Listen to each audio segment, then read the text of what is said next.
我们今天开场非常的简单，因为我们今天请到谁？104年到109年，通通有选上，连续6届的成人国手黄建都。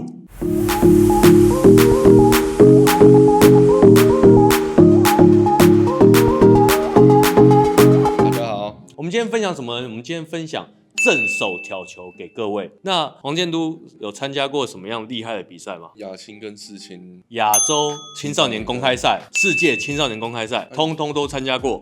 当你出国比赛之后，你觉得印象最深刻的是什么？比赛临场的反应跟经验吧。你说他们针对比赛临场的那个现况，他们会处理得更踏实。对，因为实力其实都差不多，但就节奏，然后临场反应、经验都稍微的好一点。他们可能在比赛上面的那个状况，就如同练球在打这种感觉。对，该怎么打就怎么打，都不会手软。那你出去比有手软过？我也很少因为我看你在台湾的比赛也是稳稳的啊。对啊，我很少紧张啊，因为我觉得输赢就都很正常，打自己的球就好了。你觉得目前各大小比赛，你都会觉得，其实都是一样的，如同积分赛在打这样。对了，不错，我觉得这个状况真的很好，因为我觉得年轻人需要很多这种调试，尤其是那种16、17岁。对啊，他们遇到这些比赛，其实他们真的会惊吼，就是会有点宕机那种感觉。没错没错。好，喜欢这支影片记得帮我们点个赞，喜欢我们的朋友记得帮我们按赞、订阅、分享。杰夫黄建都国手，我们立马开始。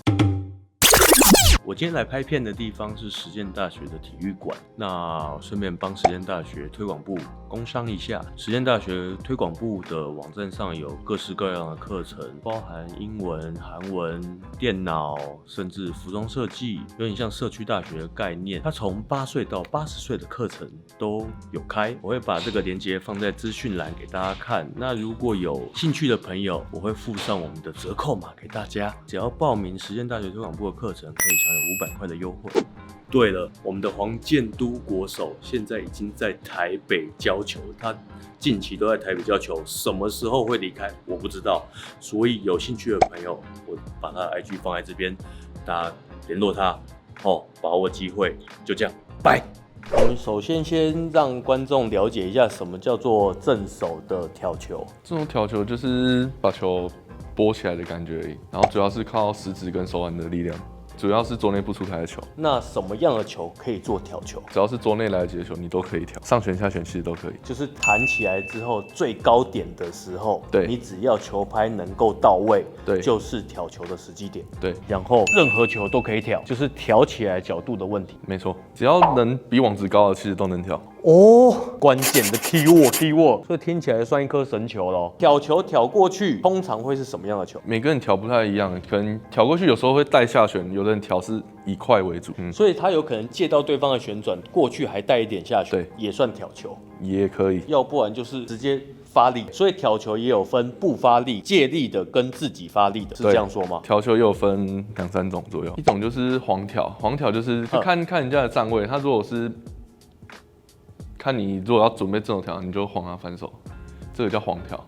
黄挑。然后一种就是正常的发力挑，上面就是直接发力的，直接发力，对，那种是最常见的。再来就是轻轻的挑中间，那种也是叫黄挑的一种。遇到准备或反应好一点的，你挑2边，它其实都来得及。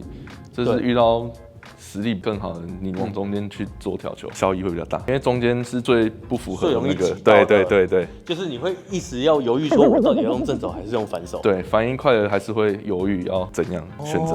这集大家观众一定要把它看完，连我都受益良多。所以挑球其实主要就是分2种，一个是发力挑，一个是黄挑，然后再来就是你要这2种再去选择你要挑哪一个位置。通常挑过去的球都是出桌的。好，我们稍微讲一下如何做这个挑球的动作，我们就分这2种去讲。首先右脚你要踩得上去，然后身体也要跟得上去，因为你身体离球越近，你比较好发力，而且比较稳定性会比较高。各位观众，我们的建都哥讲到一个重点你的手离你的身体越近，你比较好使力。对，错误的示范是这样，对，这样子我比较难使力。当球来的那一瞬间，第一，我们先判断它是短的下旋，再来我们的重心右脚跟我的手一起进到桌子里面，等球弹到比网子高的那一瞬间出拍，对，然后用哪边去发力？挑球主要就是你的2个食指，大拇指跟食指，然后还有手腕，所以我简称这是三角形。看到球的时候往前推，往前推一下发力就可以，推一下发力就可以，这就是挑球。这边也要出力吗？这里不太需要，主要就是在这，就是这个三角形，对，大拇指、食指跟手腕。那下旋球的拍面会长什么样子？如果它比较低的话，就是稍微你要再翻起来一点点。击球那一瞬间，其实拍面有一点点朝上，再把它带平。对，我们再试几颗给观众看。现在我为短下旋给黄建都，然后他用发力挑的方式先分享给大家看。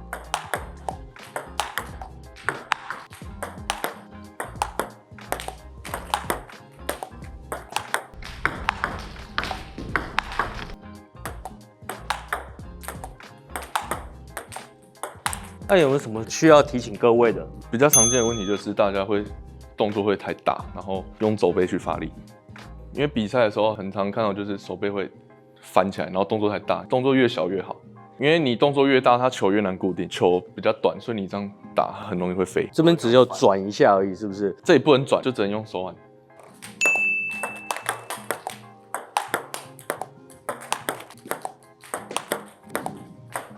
而且我有发现，当我这样子进去，然后碰到球之后就来不及翻的。假设我太晚翻，那个球等于是被你撞到之后，它会往上飞，所以那一瞬间其实是完全不能犹豫的做，对不对？直接果断。那我们现在稍微给观众看一下，假设我过来的短球是平的，动作的差异在哪边？好，我们现在我过去的球是平的短球，看一下这个挑的动作跟刚刚挑下旋球的差异在哪边。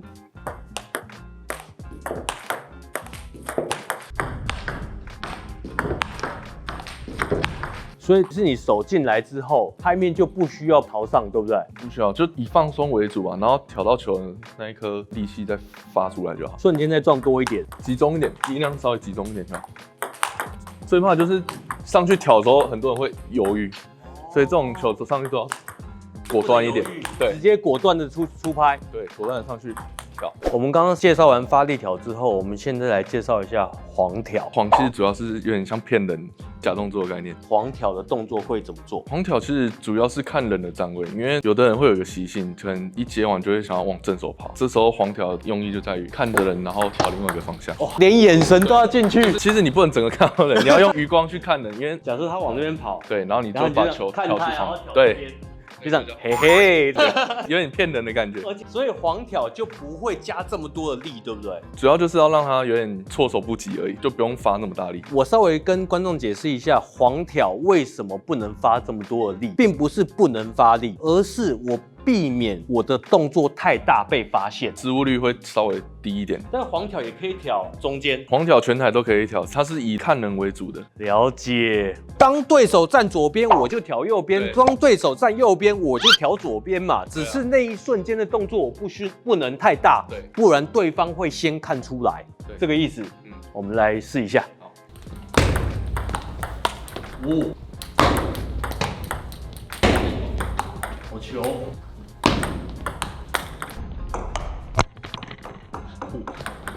也太准！哎呦，这里。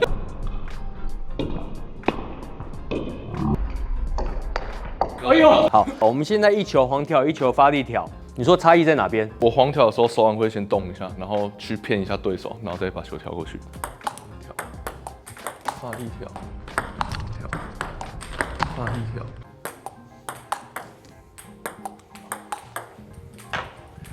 我们的建都国手有没有什么想要提醒观众朋友的？第一个就是最常见的就是手背吧，不要去翻它，尽量用左手的三角形，拇指、食指跟手腕去发力就好。就还有一个点就是你身体一定要离球近一点，越近越好挑。基本上你挑这个算相当有把握。对我自己是算有把握的。一局11分，短球你会有几个用挑的动作？我应该一半以上，6、7成都用挑的吧？6、7成都用挑的，各位观众，这一集大家好好学。我们再次感谢我们的国手黄建都，喜欢我们的朋友记得帮我们按赞、订阅、分享。我是杰夫，国手黄建都，我们下期见，拜。哎呦，这里，哎，私人化，轰炸了。OK， 打开看啊。轰炸了。我就可以说是谎，你就不信。杰夫走路。黄建都选手。